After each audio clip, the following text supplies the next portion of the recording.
El conflicto de Libia es una de las grandes guerras que aún se libran en el mundo. Pero ¿qué es lo que pasa? ¿De dónde viene? ¿Cómo acabará? Hoy en Memorias de Pez, todo sobre el conflicto de Libia. Para empezar a hablar del conflicto libio, es imprescindible hablar un poco de la historia de Libia. Resumiremos casi 500 años en un par de frases. Fernando el Católico tomó Trípoli en 1510 y se le accedió una orden de Malta llamada los Caballeros de San Juan. Sin embargo, poco después, Libia cayó en manos de corsarios argelinos que actuaban en nombre del Imperio Otomano. De esta manera, el Imperio Otomano, con capital en Estambul, mantuvo Libia casi 4 siglos hasta 1912, cuando Italia, bastante cabreada porque en el reparto de las colonias africanas no le había tocado nada, arrebató Libia al Imperio Otomano. En los próximos años, 120.000 italianos se asentarán en Libia, lo que cabreó a muchos locales.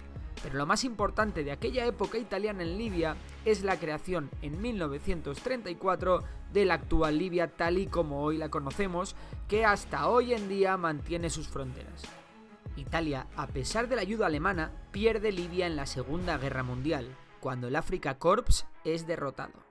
Tras la Segunda Guerra Mundial, la mayor parte de Libia queda bajo administración británica, salvo la zona de Fezzan, que queda controlada por Francia. El caso es que los aliados no logran ponerse de acuerdo sobre el futuro de Libia y hacen que la ONU decida dar la independencia al país dejándolo en manos de Sidi Idris, jeque de los Zanussi, que había colaborado con los aliados durante la Segunda Guerra Mundial. Sidi Idris se proclama rey y forma el Reino de Libia, que se convierte en la primera colonia africana en lograr su independencia. Este hecho contribuyó a desencadenar las luchas por la descolonización de África, de las que hablaremos en otro vídeo, así que ya sabes, suscríbete para estar al tanto de todas las novedades de Memorias de Pez. Seguimos. El caso es que de repente Libia descubre que tiene ingentes cantidades de petróleo en su interior, y el rey Idris, que tonto no es, deja a las compañías extranjeras explotarlo a cambio de mucho, pero que mucho dinero. De esta forma se crea una élite libia asquerosamente rica al calor del petróleo. Sin embargo, también las desigualdades aumentan en el país, el dinero del petróleo no llega a todos los bolsillos y la popularidad de la monarquía comienza a caer en picado. En 1969, el ala izquierdista del ejército da un golpe de estado y derroca a la monarquía, aprovechando que el rey se encontraba de vacaciones en Turquía. Se instaura un consejo militar revolucionario presidido por un joven y desconocido oficial, el coronel Gaddafi, que nombra un nuevo gobierno y así es como Libia cambia para siempre y cómo se empieza a explicar un poco la crisis que ha sumido al país en el caos más absoluto. Gaddafi era un líder que abrazaba un modelo de gobierno socialista, pero que no renunciaba a la defensa del Islam. Era un gobierno con ideales similares a los de Siria o Egipto en aquella época, que ante todo ansiaba la unión del mundo árabe en una sola nación. El gobierno de Gaddafi pronto dará que hablar con medidas como las siguientes. Para empezar, el Estado se hizo accionista mayoritario de la banca en el país. Promulgó una constitución provisional. Confiscó los bienes de los ciudadanos italianos e israelíes que hubiesen abandonado el país después de 1961. Y lo más importante, convirtió a Libia en un estado próspero, dando más libertades a la mujer y por supuesto erradicó la pobreza de su país. Gaddafi también acabó nacionalizando las empresas petrolíferas de Libia y pasó directamente a controlar el precio del petróleo. Todo un éxito, ¿no? Pues sí, pero no. Gaddafi pronto cayó donde no tenía que caer, en molestar al tío Sam.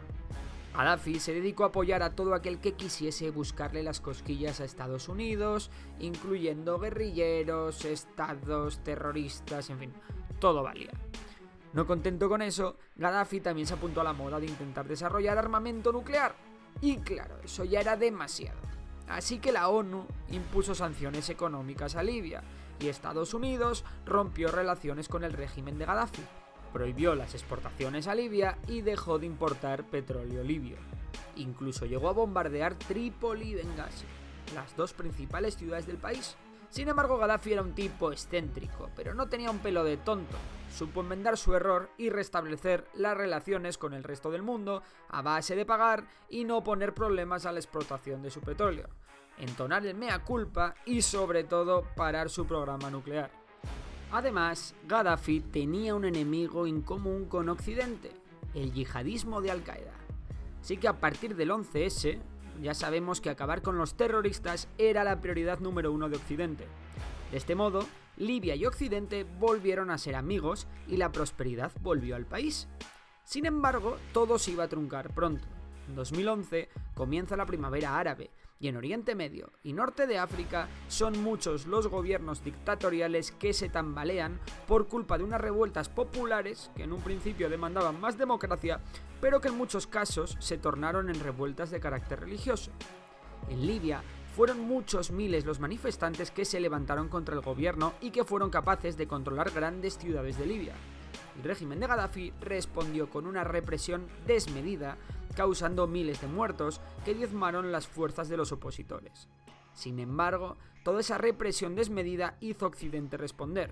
Así que países como Estados Unidos, Reino Unido, Italia, Francia, España, Canadá o el propio Qatar, entre otros, se unieron a la ofensiva contra las tropas de Gaddafi. El 22 de agosto de 2011, tras la batalla de Trípoli, el régimen de Gaddafi se desmoronó. Sirte, el último bastión del régimen, cayó, Gaddafi fue capturado y linchado hasta la muerte. Todo parecía haber acabado y que la democracia iba a llegar por fin a Libia. Pero nada más lejos de la realidad y la pesadilla para el pueblo libio no había hecho más que comenzar. Tras esto, en Libia se instauró un gobierno provisional que tenía un gran reto entre sus manos.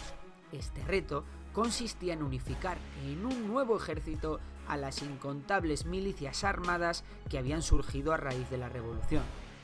Estas milicias patrullaban las calles e incluso pedían dinero al gobierno a cambio de que se retirasen de ciertas ciudades o de ciertas plantas petrolíferas.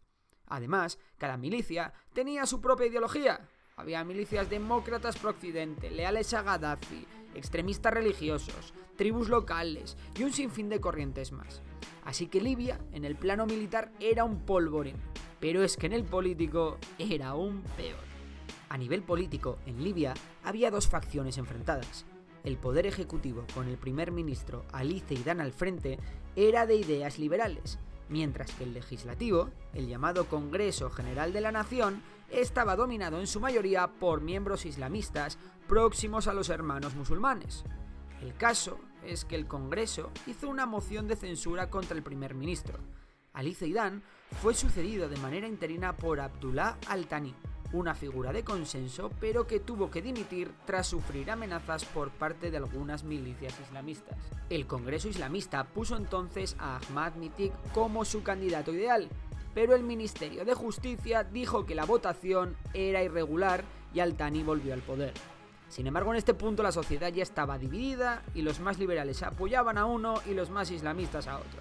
En definitiva, que el caos político era total. Pero volvamos al plano militar. Con los islamistas fuertes en el Congreso, muchos militares del ejército libio que habían luchado contra Gaddafi estaban perdiendo influencia en favor de las milicias más islamistas. Preocupados por esto, 300 oficiales libios se reunieron y crearon el Consejo Militar de Cirenaica, eligiendo como su líder al general Haftar. Por su parte, las milicias islamistas se agruparon bajo el nombre de Amanecer Libio. Ante el bloqueo político y una deriva autoritaria de los islamistas que controlaban el Congreso, como ya hemos dicho, Haftar mostró su apoyo a un gobierno creado en Tobruk tras unas elecciones, al cual obviamente los islamistas no reconocieron. Por tanto, Haftar inició una ofensiva bajo el nombre de Operación Dignidad que triunfa principalmente en el este del país. No obstante, las fuerzas islamistas, agrupadas bajo el nombre Amanecer Libio, como habíamos visto, resisten en ciudades como Misurata o la propia capital, Trípoli, enquistándose el conflicto y comenzando una guerra civil. Por si os preguntáis qué es esa mancha amarilla en el mapa, son tuareg, un pueblo nómada del Sáhara que controla una zona de Libia en la que realmente hay poca cosa. Sin embargo, no acaba todo aquí, y es que aún quedaba por actuar un nuevo actor en el conflicto. El Estado Islámico y otros grupos afines se apuntaron a pescar en Río Revuelto y tomaron la ciudad de Sirte, Derna y otras localidades aledañas. Así que recapitulemos. En el este del país está el gobierno de Tobruk, con el ejército de Libia de su lado comandado por el general Haftar. En el centro y norte tenemos terroristas yihadistas controlando ciertas ciudades. En los desiertos del sur, tuaregs y otras tribus locales.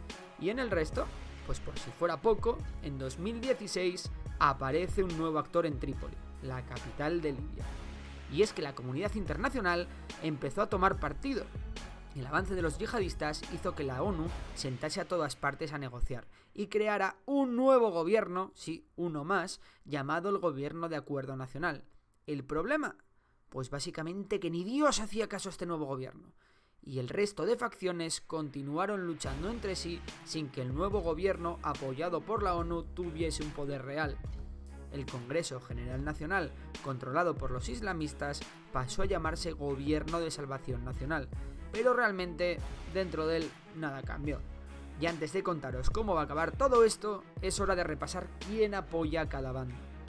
La ONU, con Estados Unidos y la Unión Europea, apoya al Gobierno de Acuerdo Nacional, que ya dijimos que apenas tiene poder real.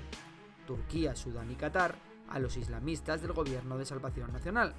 Y Egipto, Emiratos y Rusia al gobierno más liberal del general Haftar. Y ya por fin, después de tanto tiempo, vamos al desenlace. Para empezar, los yihadistas del Estado Islámico fueron derrotados por las milicias islamistas y por las del general Haftar, perdiendo todas las ciudades que poseían. Y en la lucha principal, en la que libran los islamistas del Gobierno de Salvación Nacional y las tropas del general Haftar, es este último el que lleva la delantera, teniendo la mayor parte de las ciudades y de los pozos de petróleo del país.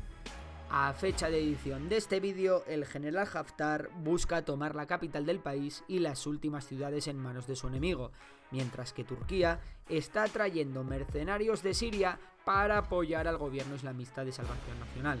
Este desesperado movimiento de Turquía no parece que vaya a ser suficiente para darle la vuelta a la tortilla, y todo apunta a que Haftar se acabará haciendo con el control del país. ¿Y tú qué opinas? ¿Qué crees que puede pasar después? Ya sabes que si te ha gustado el vídeo, puedes darle el like, suscríbete al canal si aún no lo estás, y nos vemos en los comentarios. También puedes seguir a Memorias de Pez en Instagram. Un saludo a todos y hasta la próxima.